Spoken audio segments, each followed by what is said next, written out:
Speaker is Mr. J. Jayaseelan, Chairman, Indian Drug Manufacturers Association. Please, a round of applause for Mr. J. Jayaseelan. Welcome, sir.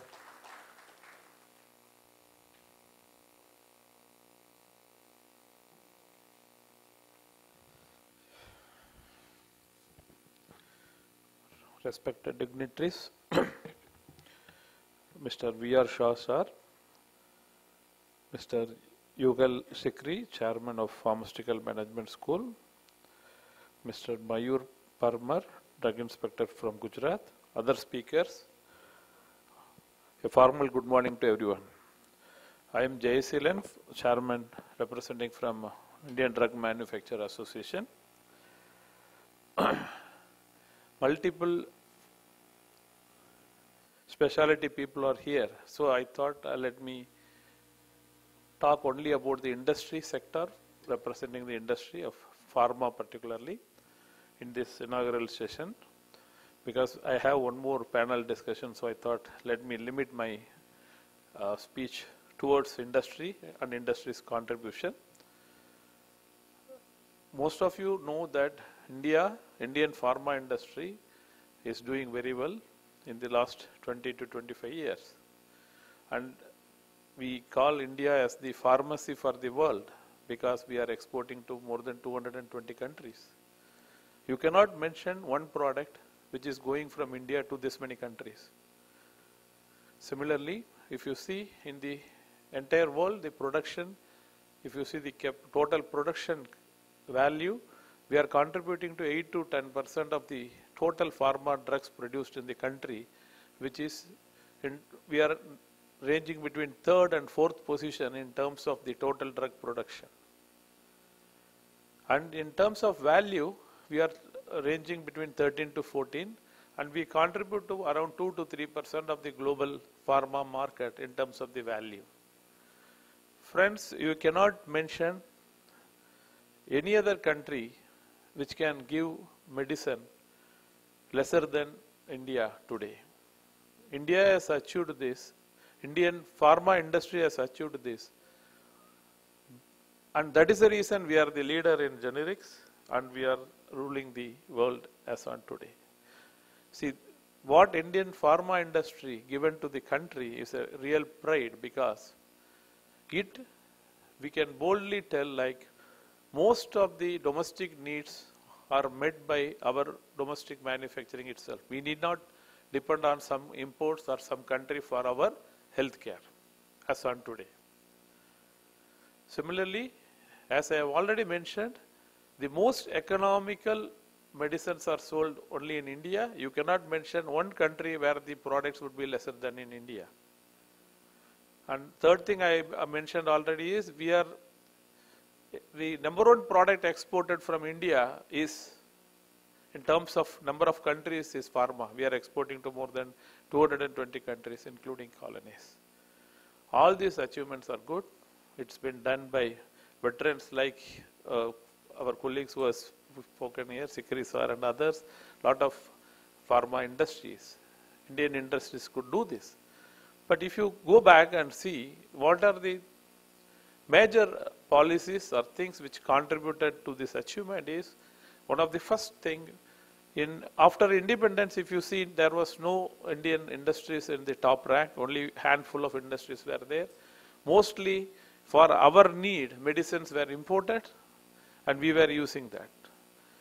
In 1970, the late Prime Minister Mrs. Indira Gandhi brought two things important. One is, the major thing is the Patent Act, where he removed product patent, and which enabled Indian industry to emerge. So what we did, since there was no product patent and we are good at chemistry, we done reverse engineering and we launched almost all products which was launched in the world. We launched it in India and for our domestic people and for the health sector. So it really helped our people.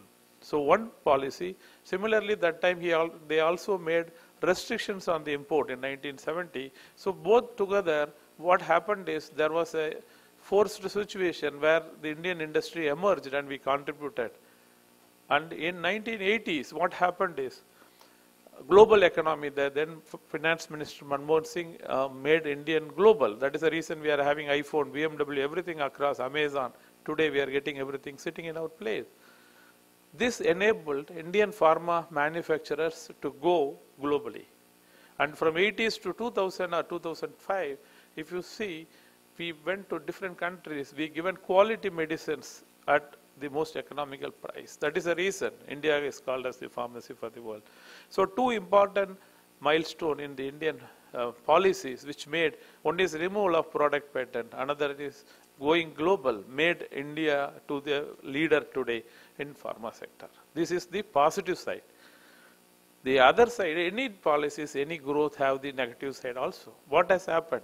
Because the product patent was removed, there was no protection for patent between 1970 to 2005. All multinationals companies or all people who invested money on R&D went out of India. Practically there was no R&D, no reverse. Previously if you see most of the drugs like aspirin, most of the drugs what we are using is extracted from natural source. That chemistry was happening in India also. But when patent was removed, every innovation, no innovations happened in India, multinations closed their R&D in India, they went out of India. So what happened? There was no innovation happening. We were doing only reverse engineering and we were very busy in capturing the world market in generics. We became a generic leader. Good. But the negative point is 35 to 40 years, there was no focus on the basic R&D. Now, in 2005, when we are now part of global patent, in 2005 we once again become signed the patent, and we are all now in that position in the current situation. Patent era is begun once again. So what is the need of the hour? From 2005, we could not launch any new molecule. No Indian company could launch a new molecule on their own. We of course did some pharmaceutical technological innovations like some special formulation, all those things. Good, fine. One formulation, sir said they made say $100 million. Good, all are in generic sector. But we could not make one Lipitor, which is the entire pharma size of the country. One new drug can make India to get how much? 50,000, 70,000 crores from one product. That R&D focus was missing because we were very much focusing on generic. Now, the younger generation or now the current generation, we are forced to be a part of patent, and all companies have started coming back to India because here talent is available. We are good at chemistry, pharmaceutical, biology, every basic science, and we have IT. Main point is the previous speaker mentioned the importance of IT. Today, no R&D can happen without IT. So with the knowledge of IT, now all R&D people are coming back, or international companies are investing in India for R&D. So the current era, in the next 20 years or 30 years, this is a time for us to innovate drugs. Innovation should be the key focus, and that is the only way India pharma industry can further grow. Apart from innovations, we need to also strengthen our roots on biosimilars and biotechnology, which currently we are little behind. We are very good at chemistry, pharmaceutical chemistry, and for that matter, even in the first quarter of 2017, out of 171 ANDA approved, 55 is from India. We are continuously having 30 to 35% of the ANDA filed in US, and every third DM is from India. So if you see as a chance like generic, we are doing well in pharmaceutical chemistry, but lot of drugs are available, patent has been expired, but biosimilars we could not bring. So that is an area for future growth. One is R&D of new innovation, second is biosimilar, and the most important opportunity I see for the future is all Ayurveda or Siddha, everything went from India only. If you see the natural medicine, China is enjoying more than 90% of the share. But whereas the basic invention, went from India. So we need to reinvent or refocus on the basic, our ancient medicine. Time has come and we need to find out what is the active principle in each herbs, each drugs, all those things. That is the area where global world will believe us. If we are able to bring new products, new molecules from our ancient medicine, everybody will respect us. That is an area where I feel personally like India could concentrate and do well. These are all overall globally. Coming back to, before I conclude, I want to touch on domestic. Domestic, as I already mentioned, most of the medicine required for domestic India is able to provide. But after 2005 patent, any new drug, only international companies could launch, but of course they are combining with few Indian companies for marketing reason. That is a different point. Now in domestic, if you see, lot of challenges are going to come, because for the Indian companies, Indian manufacturers, because you don't have R&D on pipeline, means you will have issues in domestic. You might do very well in exports, but in domestic now generic prescription code is going to come, which will force Indian industries to, I don't know, we have to find out a way to meet this challenge. And price, I'm sure most of you know, there is a price control existing in India. I don't know, I want to put this way. See, in active pharmaceutical ingredient, API, India has all capabilities. If you see for regulated market, US or Europe, as I have already mentioned, out of 3 DMF is from India. We have the capability. But for Indian domestic manufacturing, 75 to 80% of API, we are depending on one country, China, which is not good for this country. Unfortunately, we are depending on them for not a technological reason, but only reason is price. Since you have a control on the end product price, we are unable to get or unable to match the price what we are getting from China, our Indian manufacturers. See, and there are a lot of thoughts are coming that we have to put import ban on China product and all. But unfortunately, this is my personal opinion. If you are going to put a lot of import burden on China API, then most of the products may not be available for our people, because today the NPPA, the price, if you want to match, only with China material we are able to give it to the domestic people. You will be asking how it is possible for China, why not for India?